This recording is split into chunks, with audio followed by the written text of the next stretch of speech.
السلام عليكم ورحمة الله وبركاته.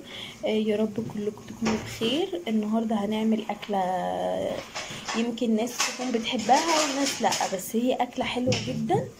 المخ ده بنوصي عليه الجزار كده من قبلها، لأنه مش بيبقى متاح دايما.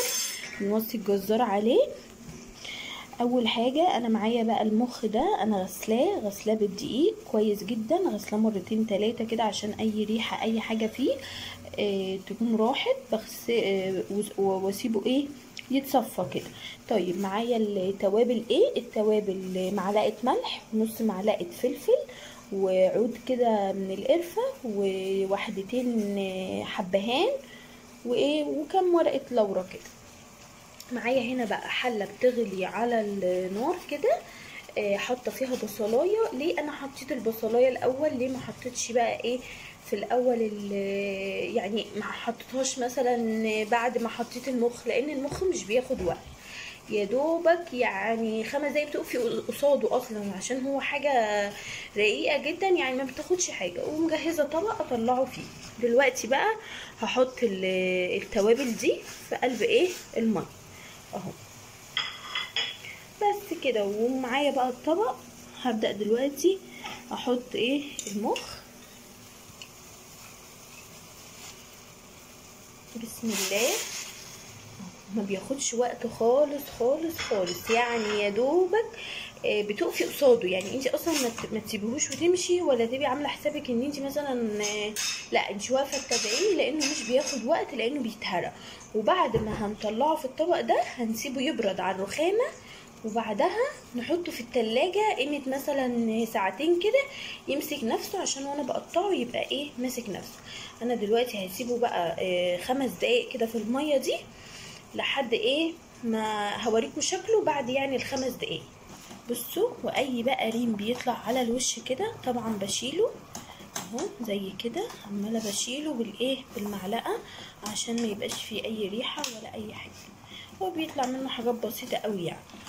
انا دلوقتي هو بعد ما الميه غلت سبته 5 دقايق ويمكن اقل كمان كده. انا طلعته خلاص، ما بياخدش وقت خالص زي ما قلت لكم. بصوا مش بياخد وقت نهائي. بس خلاص هو كده طلع. انا هسيبه بقى على الرخامه كده يبرد تماما خالص خالص خالص، يبقى برد ويعني خلاص ما بقاش سخن ولا هو حتى دافي، لا يبرد. وبحطه في التلاجة ساعتين. ليه بقى الساعتين؟ عشان يمسك نفسه لما اجي اقطعه بقى يبقى ماسك نفسه كده، لان انتوا زي ما انتوا عارفين طبعا المخ يعني حاجه طريه كده. بس كده. وادي شكله بعد ما طلع من الغليان الميه. سبته زي ما قلت لكم بعد ما الميه غليت 5 دقايق بس. وادي بقى يا حبايب قلبي المخ لما طلعته من التلاجة. انا سبته ساعتين يرتاح في التلاجة اهو. شايفين ماسك نفسه. طبعا ما كانش داخل التلاجة كده خالص. وهوريكم بقى هقطعه ازاي. احنا ممكن نقطع يعني بالطول كده ماشي، او بالعرض. والحتة اللي في النص دي بقى، بصوا بقى التقطيع ليه طريقتين. يا اما اقطع بالطول كده ماشي تبقى قطع صغيرة، يا اما بالعرض كده لو انا حباها قطع كبيرة. ادي التقطيع هيكون بتاعي بالشكل ده اهو. ادي الشكل ماشي. وانا قطعت دي كده فصلتها، دي الحتة اللي بتكون في النص اهو. ادي التقطيع ده بتاعك. اهم حاجة انك تقطعي بالراحة وعلى مهلك خالص وبدقة كده، بحيث تطلع معاكي القطع قطعتها وما يهدرش معاكي. ممكن تقطعيها قطع كله صغير زي دي كده، يا اما تقطعي شرايح زي دي. التقطيع ده حاجة ترجع لك حسب راحتك حسب مزاجك، ملوش يعني حاجة معينة. والحتة اللي هي بتكون في النص دي بقطعها 2 اهو بالشكل ده بالراحة خالص وعلى مهلنا. وادي يعني هقطع بقى بقية الكمية كلها وهوريكم الخطوة اللي بعدها هنعمل بصوا يا حبايب قلبي، انا خلاص قطعت الكميه كلها اللي كانت عندي. ادي الكميه اللي طلعت من مخ واحد. طبعا انتي بتجيبي على حسب اسرتك وعلى حسب عدد الافراد وكده. انا دي كميه بالنسبه لي مناسبه جدا، فكنت طالبه من الجزار يجيب لي ايه مخ واحد. طب هكون محتاجه اكتر بتوصيه بقى على اكتر من كده انتي وحسب الكميه اللي بتستخدميها واسرتك وكده. بس كتروا يا جماعه لان طعمه تحفه ويعني ايه الواحد ما بيشبعش منه. دلوقتي بقى انا جهزت الطبقه الخارجيه بقى للمخ. طيب جهزت ايه؟ جهزت هنا طبق فيه دقيق، عليه بقى شويه توابل كده، ملح وفلفل وبابريكا وشويه كركم بيديله طعم ونكهه حلوه. وهنا معايا هنا البيض ماشي، عليه شويه ملح وعليه شويه فلفل ونص كوبايه لبن، وهنا البقسماط وعليه معلقه نشا كده عشان تديله ايه قرمشه. هبدا بقى ان انا اضرب البيض كده ادوبه خالص، اخلي مفيهوش كتل ولا اي حاجه. انا حاطه على البيضايه دي، ممكن تستخدمي بيضه او 2 يعني براحتك، دي حاجه ترجع لك وحسب برضو طبعا الكميه، يعني الكميه برضو هي اللي بتحكم. وانزل باللبن كده واحده واحده وافضل اقلب. بس هي كان معايا نص كوبايه لبن، وافضل اقلب قلب قلب قلب. طبعا معايا الدقيق اهو ومعايا البقسماط، قلبت البقسماط على النشا، وهبدا بقى احط في الدقيق والبيض واللبن والبقسماط. اول حاجه بحط اهوت في الدقيق، وبعدين انزل في البيض، وبعدها هحطها في البقسماط بالنشا. بغلفها طبعا من كل النواحي بحيث ان تبقى معايا القطعة متغلفة من كل النواحي.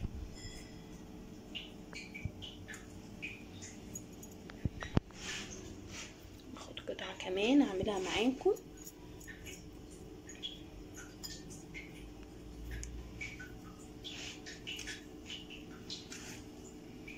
مفيش ابسط ولا اسهل من كده، يعني فكرته سهلة جدا وانضف واحلى من اي مطعم ممكن تجيبيه،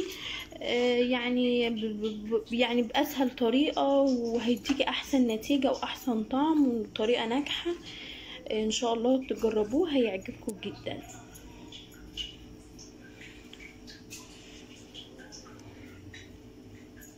طبعا البقسماط معايا ده اللي هو ريتش باك، فالريتش باك ده بيبقى متطعم اصلا، بصراحه طعمه حلو، وبجربه في البانيه وبجربه في كل حاجه بعملها، بتبقى عايزه فيجيتار او يعني حاجات بقسماط كده، وبيطلع معايا حلو جدا.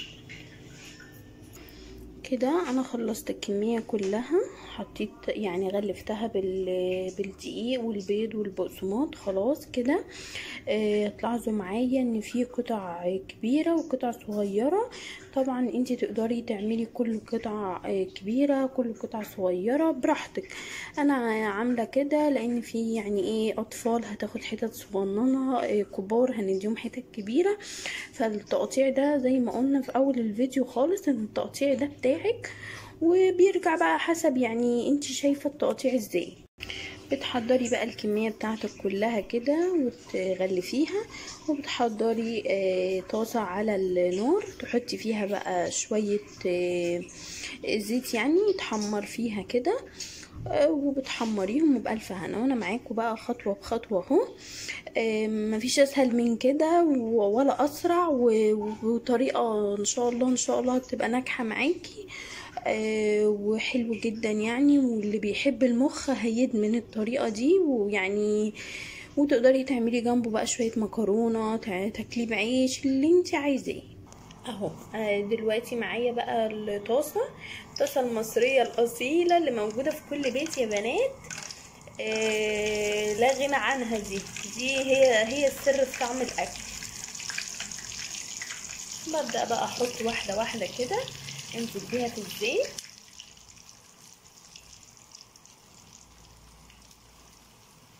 وانا سلقه شويه مكرونه عشان هاكل جنبه ان شاء الله مكرونه. محضره الصلصه بتاعتها وكل حاجه. طبعا هو بيكش، كل ما هيكش كل ما هنزل بواحده زياده لحد ما اخلص الكميه بتاعتي.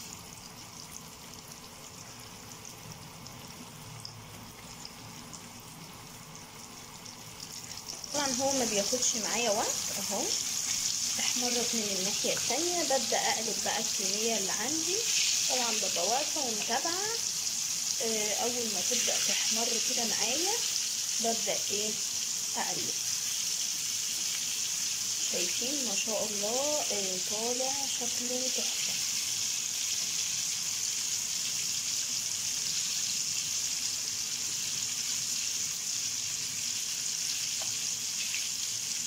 شايفين الجمال؟ بفضل اتابعه كده عشان ما يتحرقش. يعني الحته الصغيره دي خلاص كده هطلعها. انا حاطه هنا شويه خضره كده في طبق بطلع عليها اهو.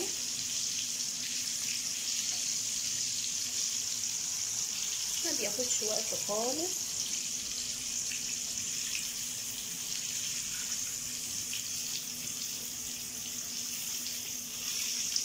هبدا احط يعني هحمر طبعا الكميه كلها. طبعا الزيت غلى، لقينا كل حاجه نيجي نعملها في الزيت نبقى حاملين همها. ربنا يكون في عون الجميع يا رب.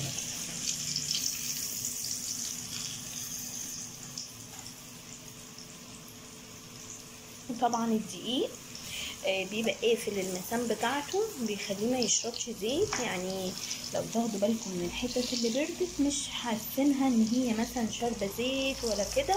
للناس اللي مش بتحب مثلا طعم الزيت او كده ما تقلقوش خالص، مش بيبقى شارب زيت وبيبقى يطلع زي الفل. اهو بدات اطلع كميه تانية اهو. بدات بقى اطلع كميه تانية لحد ما اخلص الكميه كلها اللي عندي. والخضرة طبعا بتديله كده ريحة. ولو اي زيت او اي حاجات اي زيت زيادة يعني الخضرة طبعا بتشربها. ما شاء الله ولا شارب زيت ولا اي حاجة. لو تلاحظوا كل القطع اللي بردت مش شاربة معايا زيت ولا اي حاجة. كده خلاص يا حبايب قلبي انا خلصت الكميه كلها اللي عندي. شايفين المخ القطعه الواحده فرط معايا ما شاء الله. يعني بيفرط، ما تستهونوش بمخ واحد. وبرده الكميه على حسب. وطبعا شايفين شكله حلو قوي، وطعمه بصراحه احلى واحلى. يعني شكله حلو بس طعمه احلى بكتير. هستنى بقى تجربوه وتقولوا لي رايكم في الكومنتات، وتعملوا لايك وشير، تبعتوا الفيديو بقى لكل حبايبكم كده عشان يجربوا كده وتتنافسوا في عمايل المخ. وتعملوا اشتراك للقناه. واستنوا مننا فيديوهات كتير.